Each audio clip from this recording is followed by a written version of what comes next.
Hi everyone, how are you all doing? It is Sophia Melonē, the Debt Demolisher. Super excited to be before you all today. You guys know it is a new month, and first of all, I just want to welcome you to the new month, a new time for celebration, a new time for a restart, a new time for just being transparent and authentic about where we are. One of the things that I wanted to make sure that we covered specifically during this month's training is to talk about challenges, and not only challenges, but how we manage the challenges that we may be facing and how it has a direct correlation or a direct impact on our finances. And so I have been in a space of overwhelm. I'll be transparent. It's been probably the toughest, and I've said this to one of my executive coaches. I said this to them. I said that this was probably the toughest, most challenging, most fatigue-bearing time of my entire accounting career. And so I've been in the accounting field for over 15 years, and this has been the hardest experience for me. I said that I've never worked on one job for so many hours in my life. I was just thinking about how consumed I was with my job, and how I was responsible and tasked with a whole lot of things, and it just took me out. Like, it literally took me out. I had no time for nothing. Literally nothing other than to do my 9-to-5 job. It was that intense. And so I wanted to come to you all and just discuss the truths and the facts behind what overwhelm can cause us and what those challenges may consist of. And let me know that I'm not alone. Put something in the chat to let me know, like, hey, I feel you, I totally understand. And I just want you guys to know that even as a coach, even as a financial educator, even as a financial facilitator, I still have my challenges each and every day when it comes to managing my life, as well as trying to stay on top of the tasks and the things that I have put on my plate in order to effectively manage my finances. And so one of the things that I wanted to share in all transparency is just talking about what were some of the things that happened over these past 6 weeks or these past 8 weeks that has had an impact on my finances, right? Or on my financial flow, my financial schedule, the things that I set aside that I would do or that I committed to doing in order to continue to enhance my financial life and my financial relationships, right? And so when I did my laundry list, and I actually did this today, and I did this list just to kind of sit down and think about, what did I not do? What was I missing? What happened? And so when I think about my challenges, particularly for this month, I did not operate from any of my budgets. And the reason why I say that is because I never held my weekly budgets. So one of the things that you guys know that I always share is that every Saturday morning at 8 a.m., I have an hour to 2 hour block that is set out aside for me to do my weekly financial sketch. And what that process entails is me going through my numbers, going through my budgets, creating my budget outlines, paying the bills that need to be paid based on what's in the outline, and making sure that I'm staying on top of doing the analytics and looking at my profits and my equity and like where I am from a net worth standpoint. I did not do that. I have not done that in about a month and a half, so about 6 weeks. And so I did not hold any of my budget meetings for the entire month of October, as well as for, I want to say, maybe the last 2 weeks of September, because that's when it really started to get heavy and hectic on my job. on my 9 to 5, my investor. And so I did not hold any of those meetings. And let me tell you what that led to was, as a result, I ended up missing several payments. Some of my payments I have set on auto pay, so that kind of saved me. But some of the bills that I have that are not set on auto pay, I did not pay them because I forgot, and I did not set aside that time that I normally do when I'm going over my numbers. Because when I'm going over my numbers, I'm doing my weekly sketch, I'm paying the things that needs to be paid during that particular window. And because I did not hold my sessions or hold my meetings, I missed all of those payments. And literally, you guys, I got a text message from the bank letting me know that I missed a payment on one of my credit cards. And they were like, your credit card is past due. And it took a text message for it to check me, to be like, oh my God, I have not looked at any of my bills this entire month. Oh my gosh, I'm freaking out. Like, I'm probably going to have late fees. I'm probably going to have all of these things. And so immediately, I thank God for the text message because that is what I did check. And I was able to see that, whoa, like, okay, I need to go in and make a payment ASAP. And so I went in on Friday. I made the payment. I also realized that my mortgage needed to be paid. Normally, I pay my mortgage weeks in advance. But y'all know it's the first of the month right now. And if it were not for that text message that I got on Friday, then I probably would have been late paying. Well, no, I probably wouldn't have been late because I probably would have paid it today. And we're at the first of the month, so it really wouldn't have been late. But still, just knowing what chaos and what challenges can cause you to be derailed and not even think about what you would normally do in your rhythm that you're normally in. And so because of that, I immediately called the bank and I was like, hey, I just got a text message from you guys that said that I was past due.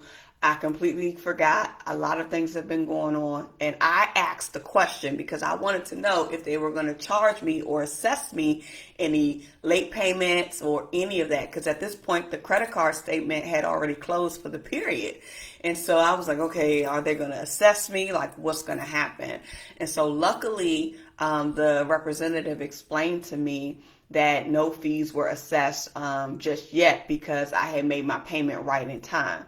And so I think they have like a certain number of days before they actually begin to assess the late payment and whether or not they're going to report that late delinquency to the credit bureaus. Normally it's after 30 days. That's when they report it to the credit bureaus. But my concern was getting the late fee, because I don't want to pay no extra money. Y'all know I ain't paying no extra money. I know I made a mistake, but I'm not about to pay you $35 for a late fee. No, ma'am. That $35 can go somewhere else. So that was one of the flaws or the mistakes or the negative impact that me being so overwhelmed had on my personal finances. Another thing is, you guys know that I'm a financial caregiver to my mother, and my mother has actually been in the hospital since the beginning of, so it's been 2 months. She's been in the hospital for 2 months now. And when the volume and the stress began to arise with my job, I wasn't going to her house to check the mail. I wasn't going to her post office box to check the mail. I just completely checked out, right? I completely checked out. And I hadn't gone there for so long. And so because I hadn't gone there to check the mail, all of her bills were past due. I hadn't gone there in over a month. And so the mail was backed up. The mailbox was all jammed up and full. And all of her bills were outstanding. And so what did I have to do as a result of going there this weekend to see that, oh, I got to pay all of these bills? I had to not only back up and pay my own bills, I had to make sure that I had money in my budget to pay all of my mother's bills that were now past due because of my overwhelm and not staying on top of the normal things that I would do with managing my mom's household finances. Another thing that caused some negative impacts on me, you guys, was the fact that I literally barely had time to eat. I didn't have time to cook, and I had to eat something in the times that I would eat, right? And I ordered a lot of DoorDash. And so I did a lot of DoorDash meals. I wasn't cooking nothing. I wasn't meal prepping anything. No, did not have the time. And I calculated, literally, I did a calculation. I downloaded all of my transactions so that I could categorize to see how much money did I spend on DoorDash within this 6-week period. So I ended up spending $422.13 on DoorDash deliveries alone. $422.13 on DoorDash deliveries alone. And then in addition to that, I spent $745.91 on eating out. And what did eating out look like? When I took a quick drive to Chick-fil-A, or I may have gone to Nando's, or I may have gone to an African restaurant when I was trying to visit my dad or see any of my family members on that side. And, so I spent a lot of money just on eating out. So that was over $1,000 within a 6-week period that I spent on, well, not really spent, but charged based on convenience food. Like, because this wasn't even groceries. So I was literally spending this much money on eating out for convenience because I just didn't have the time. Another thing that happened was I haven't had time to go to my office. So I have an office for the business that I run, Smash Debt. I have not gone there to check the mail. I actually hadn't gone there to check the mail since COVID kind of started, because the building had restrictions and they weren't really allowing people in. And so I wasn't going out there. So I hadn't gone to check my office mail since almost the beginning of the year. And so what I did was this week, I said, well, let me just run there, see if I can go to pick up the mail, because they literally kind of just lifted the restrictions. So I went to pick up the mail. You guys, I had missed, I had not only, well, let me see. Now I want to say I had an assessment that was assigned to me, right? So I received an assessment notifications from the city that my company is registered in, as well as from the IRS. And so now I have to contact both of these entities to let them know, like, hey, this is the dynamics of the situation, and see if I could possibly discuss to have some things waived, because number one, COVID is getting ready to be my excuse for anything, but it's not really an excuse, it's a valid reason.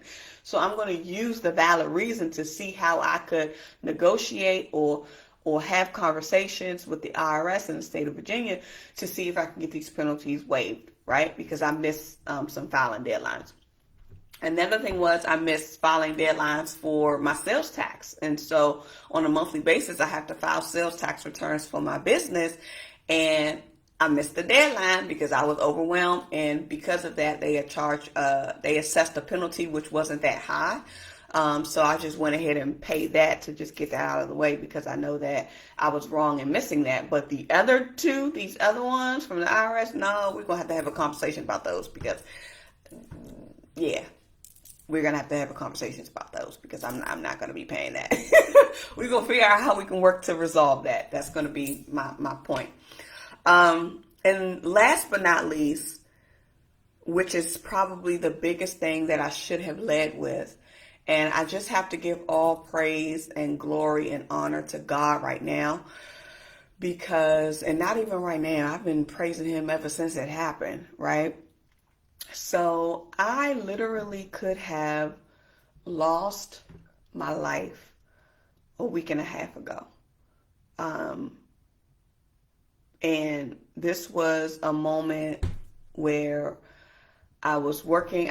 We've been working really, really hard. Like, this was like the worst fiscal year and ever. This is the worst fiscal year and ever for me. I've never worked so much in my life.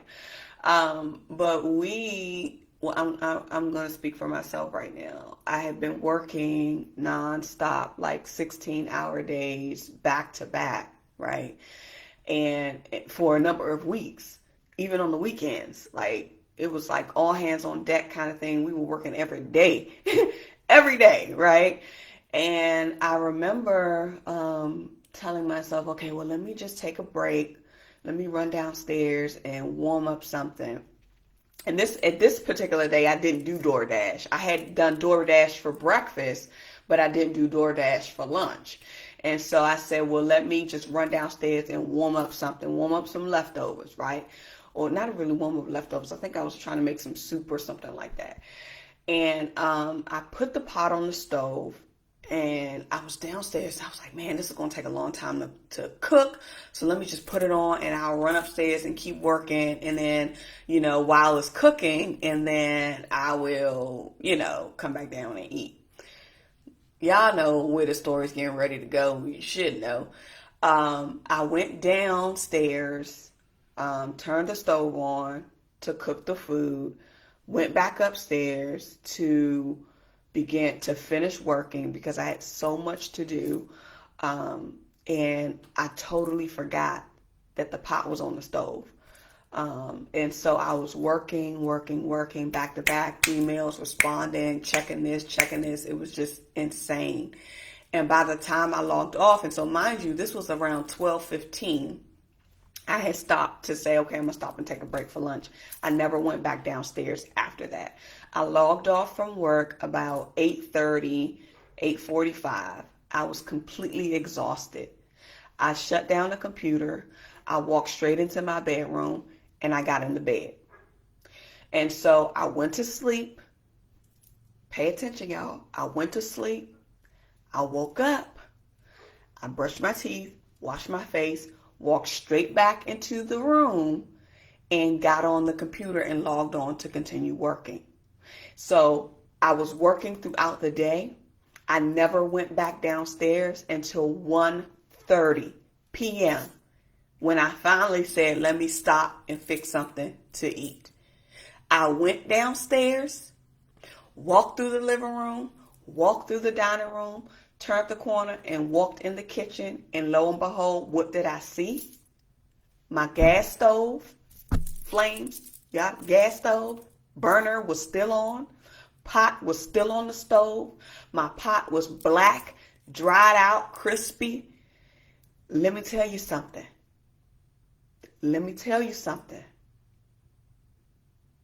There was no smoke in my home. There was no fire in my home. No smoke detector went off. No carbon monoxide detector went off. None of that. And my gas stove was cooking a pot with food in it for over 24 hours. So if you cannot tell me that there isn't a covering in the grace of God that shielded me, my God in glory, that shielded me. Do you hear me? Not only shielded me, but shielded my neighbors. Shielded my neighbors. Because I live in the middle of two homes. And so if my home were to catch fire, you better believe that something would have spread over to the other homes, right? And so I just bless God for not only sparing me, but my God, for sparing me, but to not have, because y'all, do you understand the dynamics of what I'm saying right now? What life have you heard that a pot could be cooking on a stove, not an electric stove, a gas stove, flames, do you hear me? For over 24 hours with no smoke, no burn, no nothing. And I went to sleep for over a 24-hour period. Do you understand what I'm saying? And so not only has the overwhelm and the stress of overworking myself impacted my finances, it could have cost me my life. It could have cost me my life. And I just thank God for the covering, And I told a couple of people about this. I told about 3 people about this since it happened, and they were all shocked. They were like, "Oh my God, you're covered." I said, "You ain't know, because the minute I walked in that kitchen and I saw that the burner was still on, and I saw that the pot was still sitting on the stove, and it wasn't an ounce of smoke, nothing, nowhere in the house." First thing I said to myself was, "Oh my God, my crazy tail done left the stove on for over 24 hours since yesterday."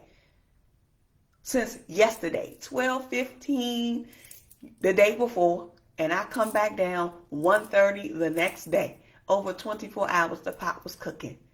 I said my crazy self left the stove cooking. And then what did I do immediately after that? I had to stop and I had to praise God right there in the kitchen. Thank you, Lord. Do you hear me? And so many people said to me, God is covering you. And then another thing that someone else said to me was, it wasn't your time. It wasn't your time. That means you still got work to do. That means you still have work to do. And so I am sharing this with you all because you still have work to do. This work that you're doing in your finances, it's bigger than just your finances. I want you to understand that. It is bigger than your finances. It is bigger than your equities bottom line. It is bigger than your net worth portfolio. It is bigger than all of that. It is bigger than the houses that you want to acquire. It's bigger than that. So what I need you to do is to make sure that you don't do what I did. Make sure that you don't do what I have experienced over these past 6 to 8 weeks. We got to figure out a way to navigate differently. We got to figure out a way to minimize our overwhelm. We got to figure out a way how to continue to navigate through the changes, how to navigate through the tough times, how to navigate through life.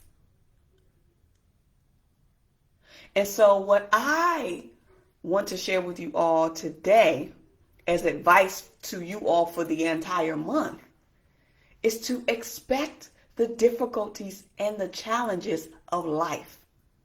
Why? Because it is a part of the growth process. It's a part of the growth process. Everything that you experience in life is designed to make you better. Believe it or not. No matter how hard it is, no matter how tough it is, no matter how frustrating it is, everything that you are experiencing in life is designed to make you better. It is for the betterment of your inner evolution. Ooh, come on, somebody. That's my YouTube series. I got to go drop that on my YouTube series. That's my YouTube series name, The Inner Evolution. So I want to share this quote real quick, and then I'll let you guys go because I have another meeting. But I want to share this quote with you all that I heard today while listening to Evan Carmichael. And I don't know if you know who Evan Carmichael is. I'm huge on YouTube. I watch YouTube all the time. I get my inspiration from YouTube. I get my guidance from YouTube. That's just like my number one space. And so I came across Evan Carmichael's page a while ago. And so I'm subscribed to his channel. And we're doing this best life 30-day challenge kind of thing, right? And so today I was listening to the video, and he was talking about, he said this quote, he said the statement rather, is that life is coming for you, so get ready. So we have to expect the challenges. We have to expect the difficulties. We have to expect that they will come, because no life is going to be easy breezy. It's always going to be an up and it's always going to be a down. And I say this all the time, but how are you going to position yourself to navigate it? And so you have to expect the challenges because they are a part of life and they will come. And so when he said that, it just resonated with me very deeply because I said to myself, life is full of challenges. The challenges aren't going to go away even if I pray. The challenges are not going to go away even if I pray that they go away, because God has ordained certain things to happen in your life to strengthen you to be the person who you are or the person who you need to become. Come on, somebody. I just dropped a word. I don't even know where this anointing coming from today.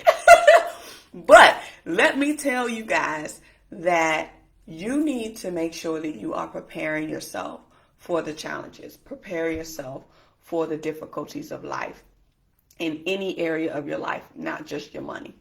Okay? So understand that the things that you're experiencing are designed to make you a better person.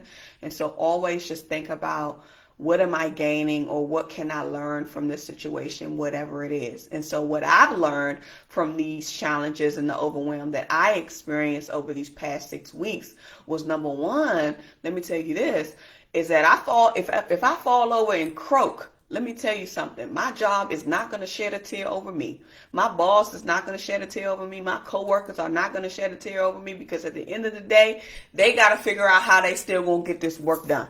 And so that was what I learned. I learned that I have to stop jeopardizing my health and jeopardizing myself and jeopardizing my life for the sake of someone else, because at the end of the day, when it comes to your 9-to-5 job, you are replaceable. You are replaceable. If you leave, they're going to find somebody else to do your work. If you pass away, they're going to find somebody else to do the work that you were doing. So you have to remember, at the end of the day, that you cannot sacrifice yourself for the sake of a job. And not only that, you can't sacrifice yourself for the sake of your gift. Because a lot of times we put our health on the back burner, we put our lives on the back burner because we're pushing. And that's my truth. Because I can push like it's nobody's business. It's my work ethic. It's just me. I'm used to going hard. But at the same time, I realize that I need to be able to position myself to preserve my vessel, to preserve my physical body. Because without my physical body, I can't be a gift to you. Without my physical body, I can't be here to support you. I can't be here to deliver these trainings. I can't be here to shed my wisdom. I can't be here to allow God to use me as a vessel to speak to you. So that was the number one thing that I learned. And then the next thing that I learned was that I needed to make sure that I am practicing self-care. And this is something that people say often, all the time, but you have to determine what self-care looks like to you. And so one of the things that I felt like I've done in the past, which didn't really serve me, was trying to follow the model of what someone else said that self-care looks like. And so for me, self-care looks like me putting some daggone space in my calendar. Self-care looks like for me not putting too much on my plate. Self-care for me looks like me really considering what are all of the things that are involved in what I am saying that I want to accomplish in this next 30 days, in this next 60 days, in this next 90 days. Because that is how I create the overwhelm. I can get overly ambitious to say I can get this done, when at the end of the day, it's going to take me way longer to get it done, because there's so many multiple segments within this one goal that I have. So I'm taking my own advice that I give you guys, that I need to break down the goal, like break it down and then give that a deadline, right? Because I can set these huge rambunctious goals to say this is what I want to accomplish. No daggone well, it ain't going to get done in 3 months. No daggone well, it ain't going to get done in 3 months out of everything that has to be done. So that's what I wanted to share with you guys. I want you to engage with me and let me know what challenges have you faced over the last few weeks. I'm pretty sure that I'm not alone. I know that I haven't really been visible before you guys, just because all of the things that I explained. But I want to know what challenges you faced over the past few weeks or over the past few months, and what did you actually do to overcome them, Or if you're still trying to navigate or going through those challenges or experiencing those challenges, how are you currently navigating to get through them today? Let me know. Leave a comment. I want to see where you're doing, how you're doing, and what you're doing, and how I could coach you or support you in that regard. Because remember that these live trainings that we're doing is designed for you. And so I come before you guys at least once a month to do these trainings. And so I need to hear from you in order for me to, to be able to serve you, y'all. I mean, y'all need to take advantage of this. All right, take advantage of it. Okay. All right, so I'm going to sign off. Thank you for all of your support. Thank you for being there. Oh, one thing I do want to mention. I am actually starting a 30-day challenge. It's going to start today.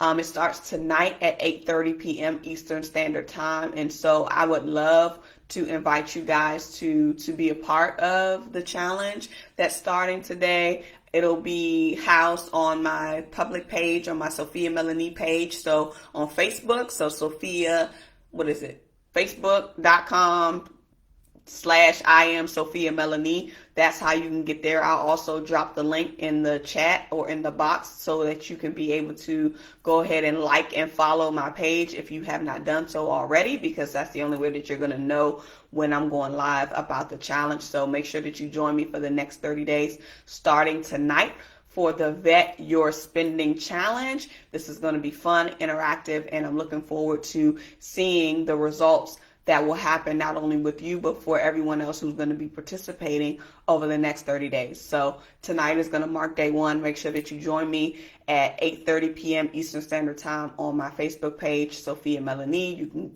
find that by going to Facebook.com/I am Sophia Melonē. Okay, that's all I got, you guys. I will see you guys for the next training and see you guys tonight on the challenge if you're going to join me. Hope to see you there. Have a great week and have a great, amazing month. Let's go.